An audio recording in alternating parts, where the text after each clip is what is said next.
All right. Hello, everyone. Before we get into the metrics, I just wanted to quickly introduce myself. My name is Kelly Hun. I am the daughter of Kay Hun, the granddaughter of Jane Hun. I am the public health and security expert on the Northstar COVID-19 task force. I've been on with them since the beginning of the outbreak in March, and we meet very frequently and discuss the implications of the pandemic on Northstar. And we've been working a lot recently on how we can safely reopen, if we can safely reopen. Just a little bit more about myself. I am a Northstar alumnus. I graduated in 2014. And right after that, I went to Johns Hopkins University and I studied public health studies and international studies.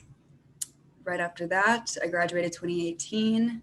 I went down to Tulane University in New Orleans and I got my Master of Public Health and Disaster Management. So essentially, my graduate degree was studying pandemics, and here we are. So pretty opportune timing. Graduated in 2018. I got a job with a private consulting company. I do exercises, emergency exercises, and emergency response. And actually, right now, I am deployed out in California. I'm doing COVID response out here in California. So that's why I'm joining you guys remotely, and I'm not able to join live because I am working. It's Friday night right now, so I'll be working in the morning on Saturday when you guys are all meeting. So happy to present to you guys. I want to just walk you through the metrics that we are using, the metrics we are abiding by to guide our decision on reopening Northstar in any capacity. So I'll go ahead and share my screen.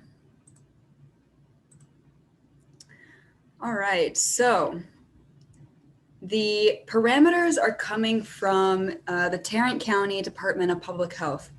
They provide the public with the data that is used to feed these metrics.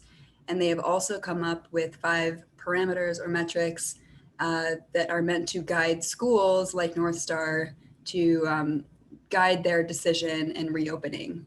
So essentially they say if Tarrant County does not meet any of these metrics, any one of these metrics, then we should not open for the safety of our students and our faculty and the administration. So parameter 1, this is the 7-day average percent test positive at or less than 10%, ideally less than 5% for a sustained 2-week period. So as I say here, this is a pretty sound indicator for community spread throughout a county. This is the percentage of tests, of COVID tests that are taken by labs and hospitals in the county, the percentage of them that test positive versus testing negative. So what we see here, this graph, I'll zoom in a little bit.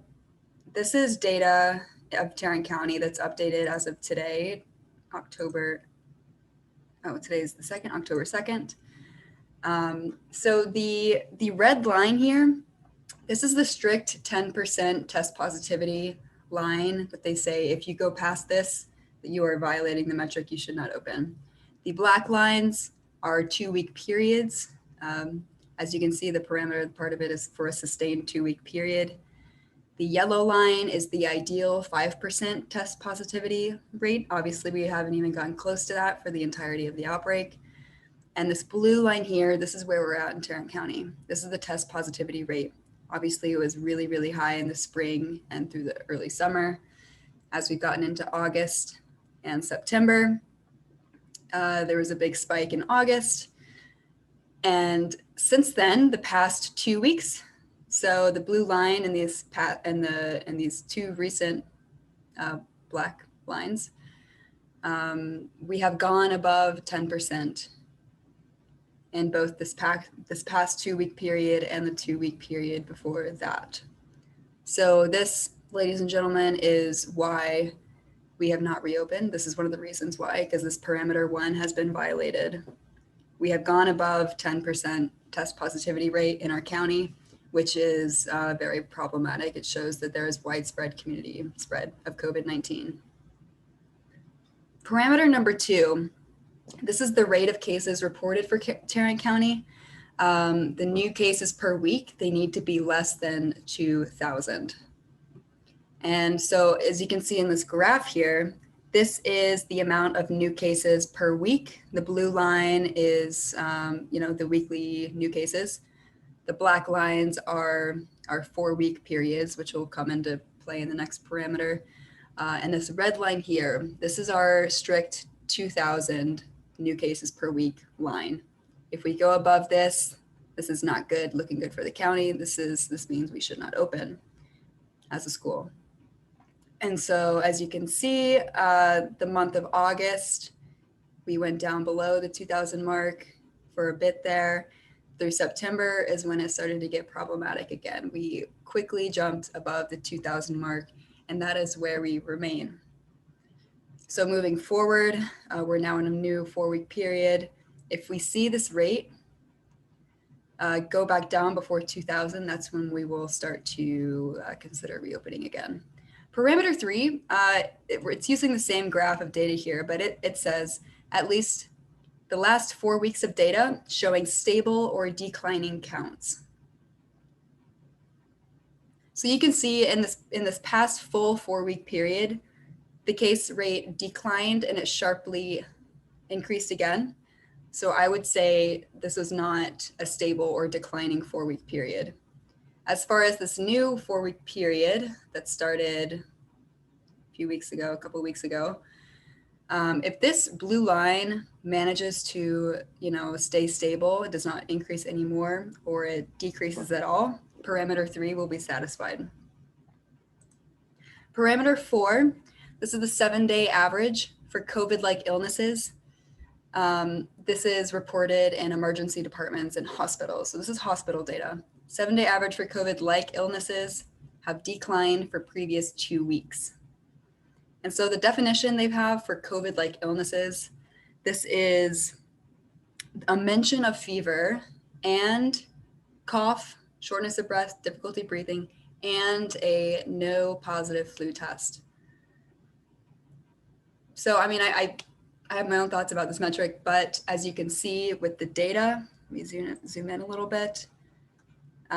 We were declining for a very, very long time since, the cases were high in July, June, and so on.